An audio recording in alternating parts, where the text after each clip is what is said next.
بسم اللہ الرحمن الرحیم اللہم صلی علی محمد وعلی آل محمد وبارک وسلم رب اشرح لی صدری ویسر لی امری واحلل عقدۃ من لسانی یفقہوا قولی واجعل لی وزیرا من اہلی آمین یا رب العالمین۔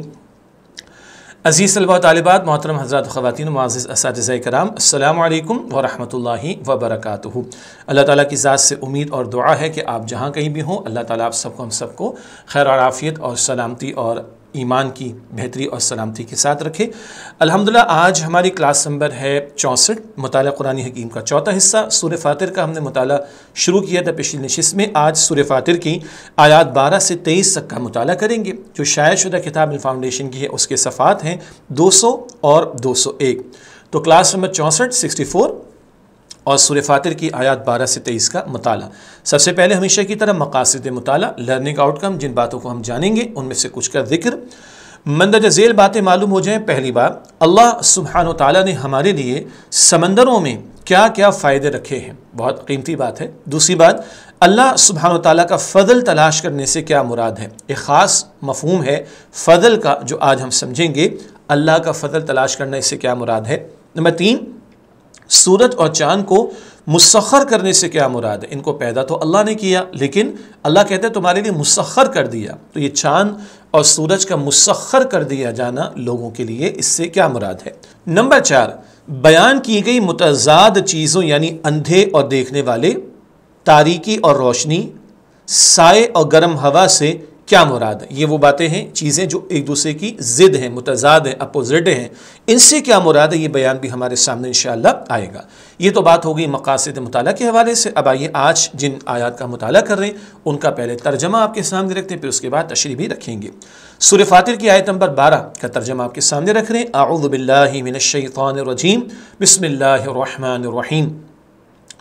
وما یستوی البحران، اور دونوں سمندر برابر نہیں، ھذا عذب فرات، یہ ایک میٹھا ہے پیاس بجھانے والا، سائغ شرابہ، جس کا پانی خوشگوار ہے، وھذا ملح اجاج، اور یہ دوسرا کھارا سخت کڑوا ہے، ومن کل تأکلون لحما طریا، اور ہر ایک میں سے تم تازہ گوشت کھاتے ہو، وتستخرجون حلیۃ، اور زیور نکالتے ہو، تلبسونہا، جسے تم پہنتے ہو، وتری الفلک فیہ، اور تم ان سمندروں میں کشتیوں کو دیکھتے ہو، مواخر، کے پانی کو پھاڑتی چلی آتی ہیں، لتبتغوا من فضلہ، تاکہ تم اس کے فضل رزق میں سے تلاش کرو، ولعلکم تشکرون، اور تاکہ تم شکر کرو۔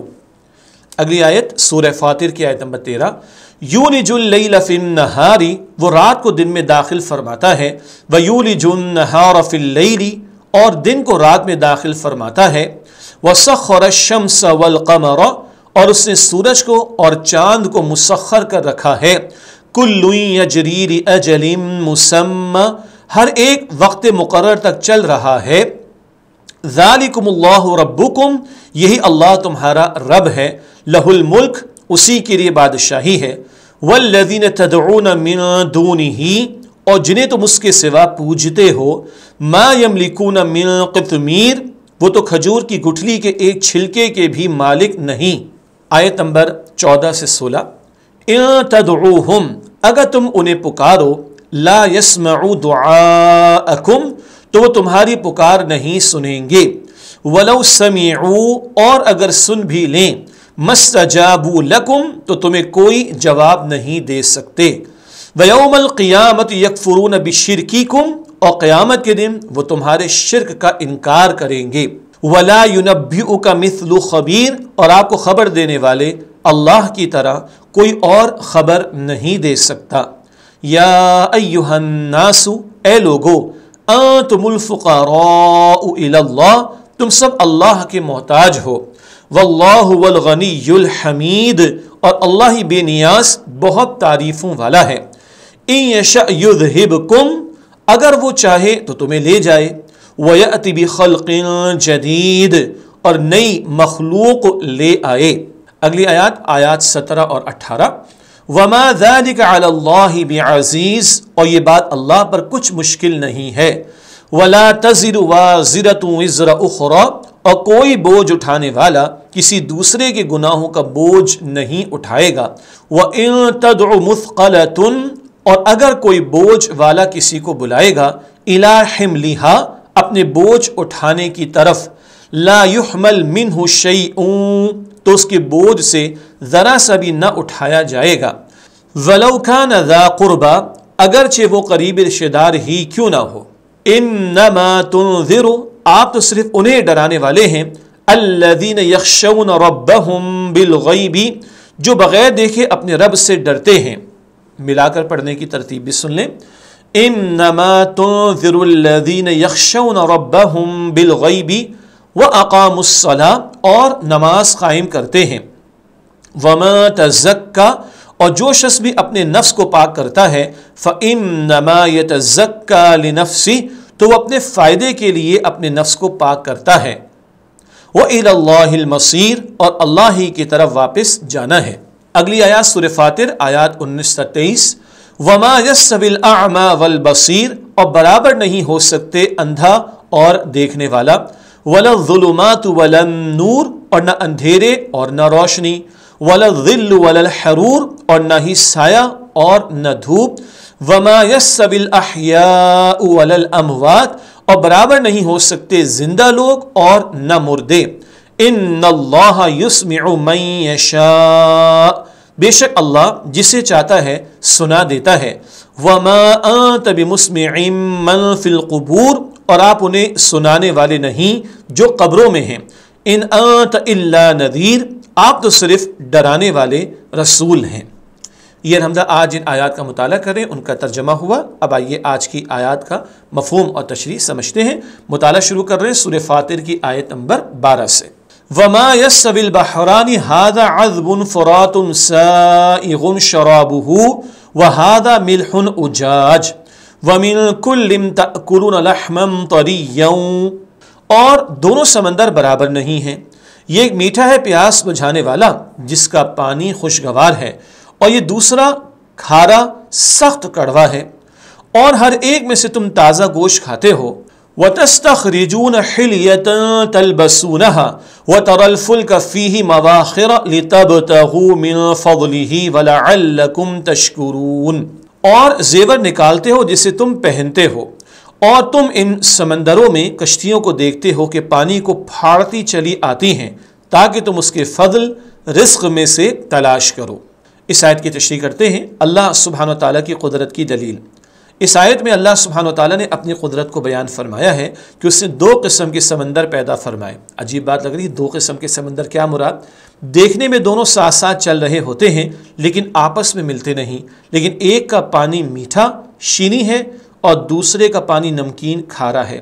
یہ 2 قسم کے سمندر، اور یہ ساتھ ساتھ چلتے ہیں۔ سورہ رحمان میں ہم پڑھتے ہیں نا، بینہما برزخ لا یبغیان، دونوں کے درمیان ایک پردہ، ایک آڑ ہے، ایک دوسرے پر غالب نہیں آتا، ساتھ ساتھ بہ رہے مگر ایک کا پانی میٹھا اور ایک کا پانی کھارا۔ سمندروں میں ہمارے لیے فائدے۔ دونوں قسم کے سمندروں میں اللہ سبحانہ و تعالیٰ نے ایسی مچھلیاں پیدا فرمائی ہیں جو کھانے میں بہت لذیذ ہوتی ہیں، اور قیمتی پتھر پیدا ہوتے ہیں، موتی وغیرہ بھی، جنہیں زینت کے لیے بطور زیور استعمال کیا جاتا ہے۔ اللہ سبحانہ و تعالیٰ نے ان سمندروں کا پانی ایسا بنایا ہے کہ ان میں کشتیاں نہیں ڈوبتیں اور سہولت کے ساتھ تیرتی ہوئی ایک علاقے سے دوسرے علاقے میں چلی جاتی ہیں۔ وہ کشتیاں انسانوں کے لیے رزق تلاش کرنے کا سبب بنتی ہیں۔ دونوں قسم کے سمندر و دریا، میٹھا پانی، کھارا پانی، دونوں میں مچھلیاں، دونوں میں قیمتی پتھر جن کو زیور کے طور پر بھی استعمال کرتے ہیں، اور کشتیاں چلتی ہیں، اب تو بڑے بڑے جہاز چلتے ہیں، اور تجارت کا کتنا بڑا ذریعہ ہے جو ان سمندروں کے ذریعے ہمیں میسر آیا ہے۔ ایک اور اہم نقطہ فضل کے لفظ کے حوالے سے، اللہ سبحانہ و تعالیٰ کا فضل تلاش کرنے سے مراد، اللہ سبحانہ و تعالیٰ کا فضل تلاش کرنا قرآن حکیم کی اصطلاح ہے جس سے مراد تجارت وغیرہ کے ذریعے روزی کمانا ہے۔ اس اصطلاح میں اس طرف اشارہ ہے کہ انسان کو جو روزی ملتی ہے، ظاہری اعتبار سے انسان اسے اپنی قوت بازو کا کمال سمجھتا ہے، لیکن در حقیقت وہ اللہ سبحانہ و تعالیٰ کا فضل ہے۔ اگر یہ شامل حال نہ ہو تو کوئی کوشش کامیاب نہیں ہو سکتی۔ زبان بول نہیں سکتے اللہ کے حکم کے بغیر، ہاتھ چل نہیں سکتے اللہ کے حکم کے بغیر، تو اللہ کا فضل شامل حال نہ ہو، ہمیں میسر نہ ہو تو کچھ نہیں ہو سکتا، کوئی کوشش کامیاب نہیں ہو سکتی۔ اکثر بڑی بڑی تجارتیں جہازوں کے ذریعے ہوتی ہیں اور ان سے جو منافع حاصل ہوتا ہے وہ بھی اللہ سبحانہ و تعالیٰ کا فضل ہے۔ تو یہ جو روزی ملتی ہے، رزق ملتا ہے، اس کو فضل کہا جا رہا ہے۔ محض ہماری قوت سے، ہماری انٹلیکٹ، ہماری ذہانت سے، ہماری جسمانی قوت سے نہیں، اللہ کے فضل سے ملتا ہے۔ کوشش ہم نے کرنی، عطا اللہ کی طرف سے ہوگا۔ آیت نمبر 13، یولج اللیل فی النہار ویولج النہار فی اللیل وسخر الشمس والقمر کل یجری لأجل مسمی ذالکم اللہ ربکم۔ وہ رات کو دن میں داخل فرماتا ہے اور دن کو رات میں داخل فرماتا ہے، اور اس نے سورج کو اور چاند کو مسخر کر رکھا ہے، ہر ایک وقت مقرر تک چل رہا ہے، یہی اللہ تمہارا رب ہے۔ لہ الملک والذین تدعون من دونہ ما یملکون من قطمیر، اسی کے لیے بادشاہی ہے، اور جنہیں تم اس کے سوا پوجتے ہو وہ تو کھجور کی گٹھلی کے ایک چھلکے کے بھی مالک نہیں۔ یہ آیت نمبر 13 کا ترجمہ، اس کی آئیے تشریح کرتے ہیں۔ دن اور رات کو ایک دوسرے میں داخل کرنے کی حکمت، اس کی حکمت یہ کہ اللہ سبحانہ وتعالیٰ ایک کو کم کر دیتا ہے اور دوسرے کو بڑھا دیتا ہے۔ جیسے موسم گرما میں، یعنی سمر ویکیشنز میں اور سمر میں، جیسے موسم گرما میں رات دونوں طرف سے کم ہو کر دن میں داخل ہو جاتی ہے۔ کیا مطلب؟ دن بڑے ہو جاتے ہیں اور راتیں چھوٹی ہو جاتی، جس سے دن بڑا ہو جاتا ہے، اور موسم سرما میں دن دونوں طرف سے کم ہو کر رات میں داخل ہو جاتا ہے، جس سے دن چھوٹا ہو جاتا ہے اور رات بڑی ہو جاتی ہے۔ یہ سب اس کی قدرت کا کرشمہ ہے۔ تو سردیوں میں راتیں بڑی دن چھوٹے، اور گرمیوں میں دن بڑے اور راتیں چھوٹی، یہ ہے رات کو دن میں اور دن کو رات میں داخل کرنے کی ایک حکمت۔ سورج اور چاند کو مسخر کرنے سے مراد، اللہ سبحانہ وتعالیٰ نے سورج اور چاند کو اپنے حکم کے تابع بنایا کہ وہ ہر وقت اس کے حکم کے سامنے سر جھکائے رہتے ہیں۔ ان میں سے ہر ایک اپنے مقررہ وقت تک، یعنی قیامت تک اسی طرح گردش کرتا رہے گا اور اپنے مقررہ وقت پر طلوع اور غروب ہوتا رہے گا۔ تو اللہ نے مسخر کر دیا، یہ سب اللہ کے حکم کے پابند ہیں۔ ہاں، اس سورج اور چاند کی موومنٹ سے، حرکت سے زمین پر موسموں کا تغیر بھی ہے، سورج کی موومنٹ سے خاص طور پر، اور اسی سے ہمیں بہت سارے فائدے میسر آتے ہیں۔ سورج کا اختیار ہمارے پاس نہیں آیا، جانور ہمارے اختیار میں آ جاتے ہیں، ہم ان کو قابو کر لیتے ہیں۔ سورج کا اختیار ہمارے پاس نہیں آیا، چاند کا اختیار ہمارے پاس نہیں آیا، یہ اللہ کے حکم کے تابع، مگر ہمارے لیے مسخر کرنے کا ایک مطلب کیا ہے؟ ہمارے کام پر اللہ نے ان کو لگا دیا، ہمارے لیے سہولت بنا دیا، ہماری خدمت پر اللہ تعالیٰ نے سورج کو اور ستاروں کو، چاند کو لگا دیا ہے۔ قطمیر کا لفظ ہے، بڑا قیمتی ہے۔ قطمیر کا معنی، قطمیر باریک جھلی جو کھجور کے گودے اور گٹھلی کے درمیان ہوتی ہے، یہاں اس سے مراد حقیر چیز ہے۔ کھجور تو کھاتے نا، وہی چھوٹی سی جھلی ہوتی ہے نا، کھجور کا اپنا پورا جو مٹیریل ہے، گودا اور گٹھلی کے درمیان اتنی سی شے مراد ہے کہ جو جھوٹے معبود ہیں اور جن کی پوجا پاٹ کی جاتی ہے، وہ مخلوق ایک جھلی برابر بھی کسی شے کا اختیار نہیں رکھتی اور مالک نہیں ہے۔ علمی بات، کھجور عربوں کی عمومی غذا تھی جو صبح شام ان کے سامنے ہوتی تھی۔ قرآن حکیم میں عموماً ان چیزوں کی مثالیں دی جاتی ہیں جن سے لوگ واقف ہوتے ہیں تاکہ بات کو اچھی طرح اس مثال کے ذریعے سمجھ سکیں۔ حقیر چیز کا ذکر کرنے کے لیے قرآن حکیم میں کھجور کی جھلی کے لیے لفظ قطمیر استعمال ہوا۔ جس وقت قرآن کریم نازل ہو رہا تھا تو وہ عرب کا ماحول تھا، وہاں جن چیزوں سے لوگ واقف تھے قرآن پاک نے وہ وکیبلری، وہ الفاظ استعمال فرمائے باتوں کو سمجھانے کے لیے۔ تو یہ جھوٹے معبود ہو تو مخلوق کو اس کو سمجھ بیٹھتے ہو، یہ تو کھجور کی جھلی جو پتلی سی، بالکل معمولی سی، حقیر سی ہے، اتنا بھی اختیار اور ملکیت نہیں رکھتے۔ آیت نمبر ہے سورہ فاطر کی 14، ان تدعوهم لا يسمعوا دعاءكم ولو سمعوا ما استجابوا لكم ويوم القيامة يكفرون بشرككم ولا ينبئك مثل خبير۔ اگر تم انہیں پکارو تو وہ تمہاری پکار نہیں سنیں گے، اور اگر سن بھی لیں تو تمہیں کوئی جواب نہیں دے سکتے، اور قیامت کے دن وہ تمہارے شرک کا انکار کریں گے، اور آپ کو خبر دینے والے اللہ کی طرح کوئی اور خبر نہیں دے سکتا۔ اس آیت کی تشریح کرتے ہیں، باطل معبودوں کی حقیقت، مشرکین کے بنائے ہوئے یہ معبود عاجز و بے بس ہیں، کسی کی پکار سننے اور جواب دینے کی صلاحیت نہیں رکھتے۔ روز قیامت شفاعت تو درکنار بلکہ ان کے شرک کا انکار کر دیں گے۔ جن جھوٹے معبودوں کی پرستش کر رہے ہیں مشرکین، یہ توقع کرتے ہیں چھڑا لیں گے کل اللہ کے ہاں، وہ تو خود ان کے شرک کی شکایتیں لگائیں گے اللہ کے سامنے۔ اللہ اکبر۔ عملی پہلو، اللہ سبحانہ و تعالیٰ وہ رب ہے جو ظاہر و باطن، ظاہر اور باطن جو پوشیدہ ہوتا ہے، جلی واضح، خفی پوشیدہ۔ جلی اور خفی، پبلک میں کوئی چیز ہے، پرائیویٹ میں کوئی چیز ہے، سب کے سامنے کوئی شے ہے، جلی واضح، خفی پوشیدہ طور پر۔ جلی اور خفی ہر چیز سے خوب باخبر ہے۔ اب مشرکین کو یہ خود ہی سوچ لینا چاہیے کہ کوئی اور ایسی ہستی ہے جو اس خبیر و علیم کی طرح حقائق اور صداقتوں سے انہیں اس طرح آگاہ کر سکے؟ ہرگز نہیں۔ لہذا انہیں اللہ سبحانہ و تعالیٰ کے ساتھ شرک سے باز آنا چاہیے۔ اللہ سب کچھ جانتا ہے، سب بتانے پر قادر ہے، لیکن جھوٹے معبود وہ ایسا نہیں کر سکتے۔ وہ سب کچھ نہیں جانتے، اور ہاتھ سے تراشے وہ تو کچھ بھی نہیں جانتے، وہ تو بے حس اور بے جان ہیں۔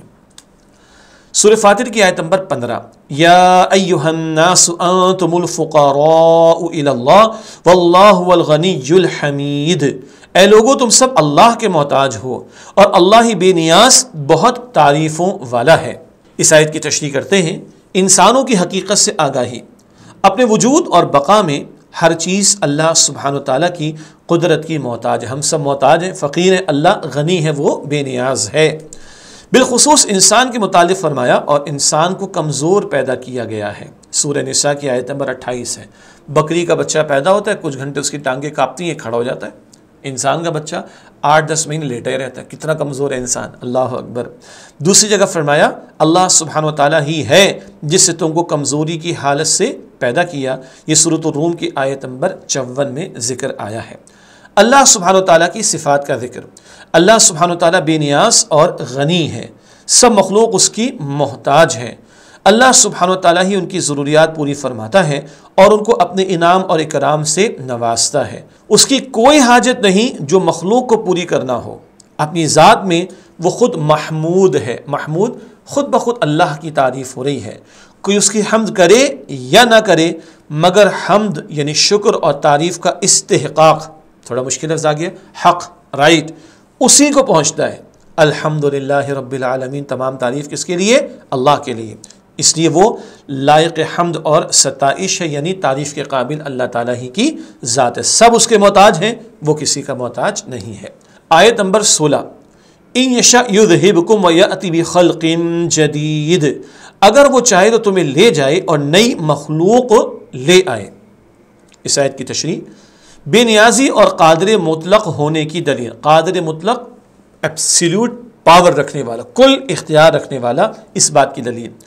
اللہ سبحانہ وتعالیٰ کی بے نیازی اور قادر مطلق ہونے کی دلیل یہ ہے کہ اگر وہ چاہے تو موجودہ انسان اور جنات کو نافرمانیوں کی وجہ سے اس دنیا سے فنا کر دے اور ان کی جگہ کسی اور مخلوق کو لے آئے جو ان سے بہتر ہو، اور یہ کام اللہ سبحانہ وتعالیٰ کے لیے نہایت ہی آسان ہے۔ اللہ سب کچھ کرنے پر قادر ہے۔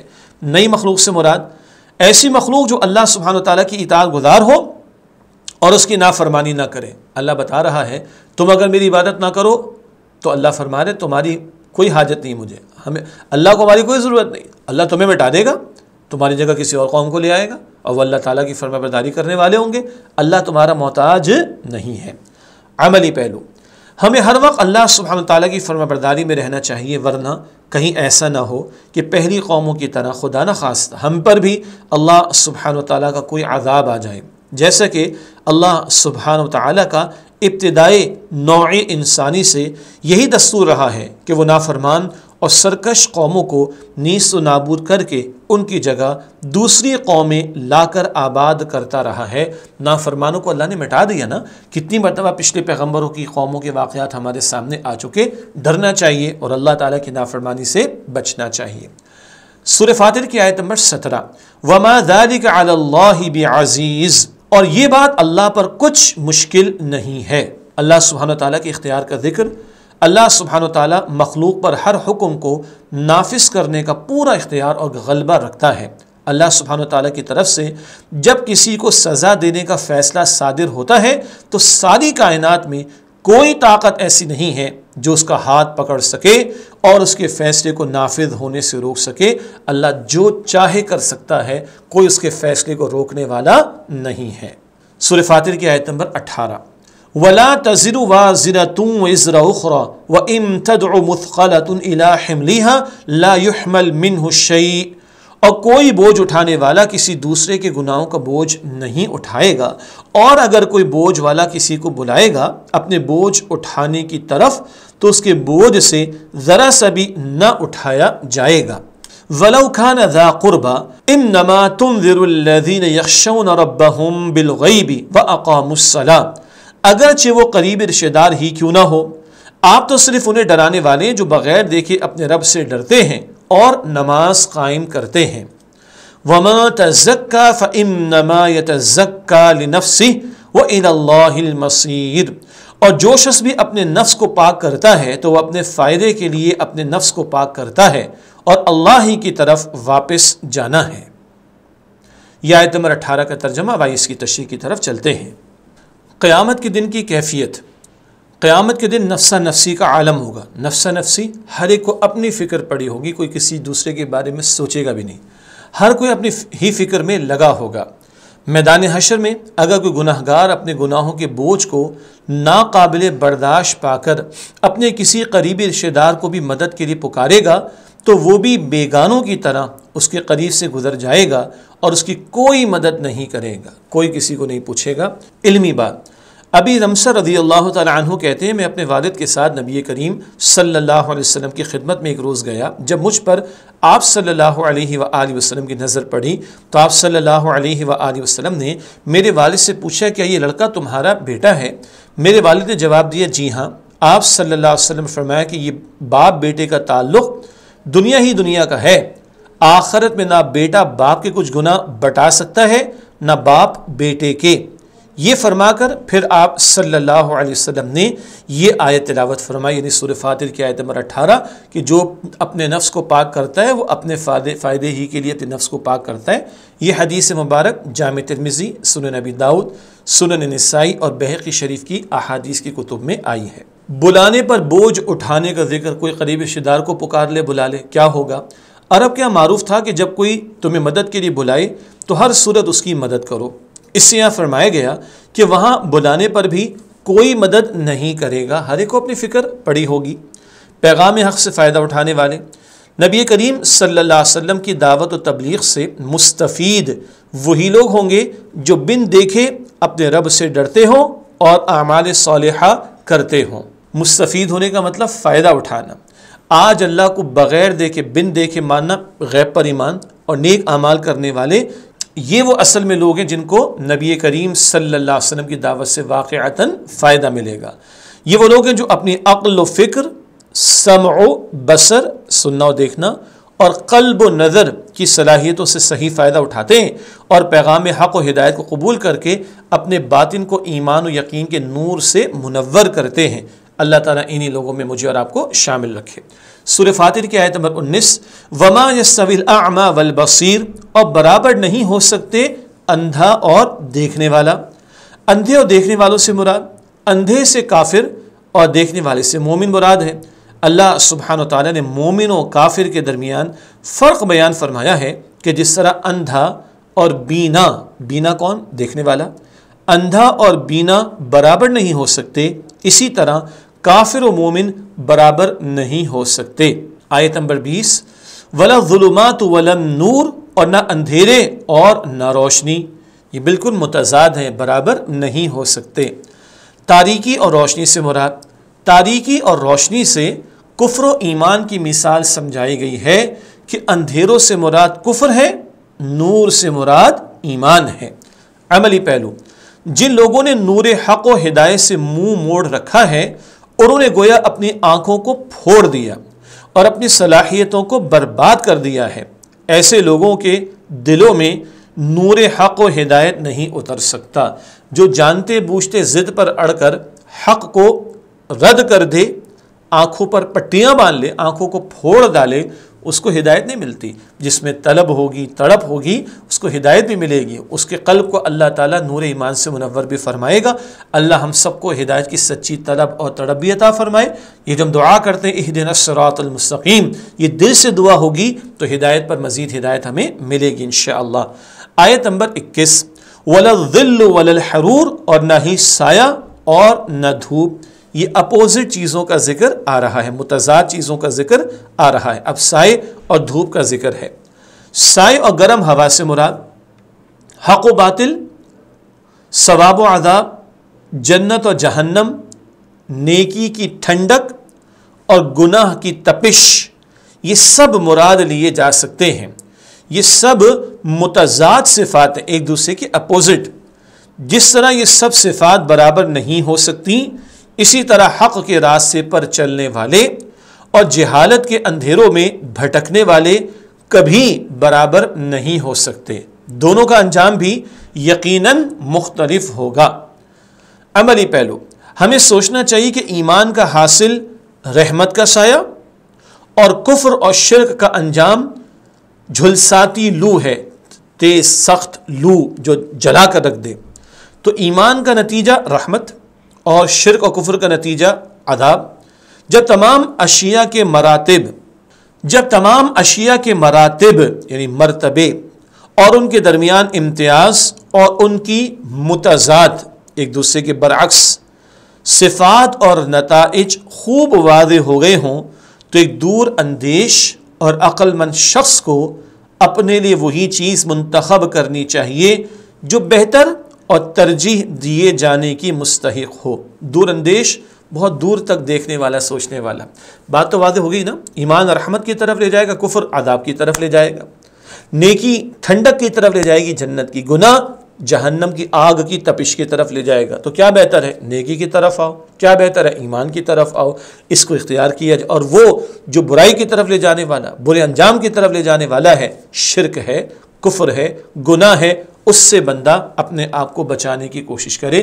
تو یہ کانٹراڈکٹری، یہ ایک دوسرے کی اپوزٹ متضاد چیزیں، یعنی کہ اللہ تعالیٰ نے یہاں پر سائے کا اور گرم ہوا کا ذکر بھی کر دیا ہمارے سامنے۔ اللہ تعالیٰ نے اندھیرے اور روشنی کا بھی ذکر کر دیا ہمارے سامنے۔ اللہ تعالیٰ نے اندھے اور دیکھنے والے کا ذکر بھی کر دیا ہمارے سامنے۔ یہ سب باتیں کیوں بیان کی گئی؟ تاکہ اس کانٹراسٹ اور تقابل موازنے کے نتیجے میں جس بات کو ہمیں ترجیح دینی، وہ ایمان ہے، وہ نیک عمل ہے، وہ خیر کی بات ہے، وہ حق کی بات ہے، وہ دین پر آگے بڑھنے کی بات ہے، اس کو ہم ترجیح دینے کی کوشش کریں۔ اگلی آیت ہے سورہ فاطر کی آیت نمبر 22، وَمَا يَسْتَوِي الْأَحْيَاءُ وَلَا الْأَمْوَاتُ إِنَّ اللَّهَ يَسْمِعُ مَن يَشَاءُ وَمَا أَنْتَ بِمُسْمِعٍ مَّن فِي الْقُبُورِ، اور برابر نہیں ہو سکتے زندہ لوگ اور نہ مردے، بے شک اللہ جسے چاہتا ہے سنا دیتا ہے، اور آپ انہیں سنانے والے نہیں جو قبروں میں ہیں۔ یہ آیت نمبر 22 کا ترجمہ۔ اس آیت کی تشریح کرتے ہیں۔ زندہ و مردہ لوگوں کی مثال۔ اب ایک اور کانٹراسٹ، زندہ اور مردہ۔ زندہ سے مراد وہ اہل ایمان ہیں جن کے دل اور ضمیر زندہ ہیں، جو بدی کو بدی ہی سمجھتے ہیں اور نیکی کی راہ کے متلاشی رہتے ہیں، پھر اس پر عمل پیرا بھی ہوتے ہیں۔ مردہ سے مراد مردہ دل لوگ یا کافر ہیں، ان کے ضمیر اور ان کے دل اس قدر مر چکے ہیں کہ ہدایت کی بات ان کے دل تک پہنچتی ہی نہیں اور نہ وہ اسے سننا گوارا کرتے ہیں۔ ظاہر ہے کہ ایسے لوگوں کو نصیحت کرنا بے سود ہے، بے سود، اس کا کوئی اب فائدہ نہیں ہے۔ قبر والوں سے مراد، یہاں قبر والوں سے مراد کفار ہیں۔ مطلب یہ کہ جس طرح آپ صلی اللہ علیہ وآلہ وسلم ان مردوں کو نہیں سنا سکتے، اسی طرح ان زندہ کافروں کو بھی نہیں سنا سکتے جن کی کیفیت مردوں جیسی ہو۔ یہ وہ کفار ہیں جو چلتے پھرتے لاشیں ہیں، جو سن کر ہی نہیں دینا چاہتے، بالکل گویا کہ ڈیڈ ہیں، مر چکے ہیں، یہ ضد پر اڑ چکے ہیں، ان کو اب سنائی نہیں دیتا۔ ان کو سنانے کے حوالے سے کہا جا رہا ہے کہ ان کو سنایا بھی جائے تو اب ان کی اس ہٹ دھرمی کی وجہ سے ان کو کوئی فائدہ نہیں ہوگا۔ علمی بات، سنانے سے مراد وہ سنانا ہے جو مفید و مؤثر اور نافع ہو۔ نافع، نفع دینے والا۔ اللہ تعالیٰ کا ایک نام کیا ہے؟ النافع، نفع دینے والا۔ بہرحال سنانے سے مراد وہ سنانا ہے جو مفید اور مؤثر اور نافع ہو، جبکہ یہاں کفار کو مردوں سے تشبیہ دے کر بتلا دیا کہ جس طرح مردے کو سننے سے کچھ فائدہ نہیں ہوتا، تو یہاں پر ان کفار کو کچھ فائدہ نہ ہوگا، کیونکہ وہ آپ صلی اللہ علیہ وسلم کی بات سنتے ہی نہیں، کیونکہ ان کے دلوں پر کفر اور جہالت کی مہر لگ چکی ہے۔ یہ لفظ آیا تھا تشبیہ دینا، مثال دینا، تشبیہ دینا، ریزمبلنس، یہ مثال کو بیان کرنا۔ اب یہ وہ کفار جو ضد اور ہٹ دھرمی کی وجہ سے حق سے دور ہو گئے، ان کو سنانا اب فائدہ مند نہیں ہوگا۔ سوچئے کہ جب ایک زندہ و مردہ برابر نہیں ہو سکتے تو ایک مومن و کافر کیسے برابر ہو سکتے ہیں؟ ہمیں چاہیے کہ اپنے من، یعنی اپنے دل اور اندر کا، ہمیں چاہیے کہ اپنے من کا جائزہ لیں کہ اللہ سبحانہ و تعالیٰ کے احکامات پر بخوشی عمل کرتے ہیں تو ہم زندہ لوگوں میں سے ہیں۔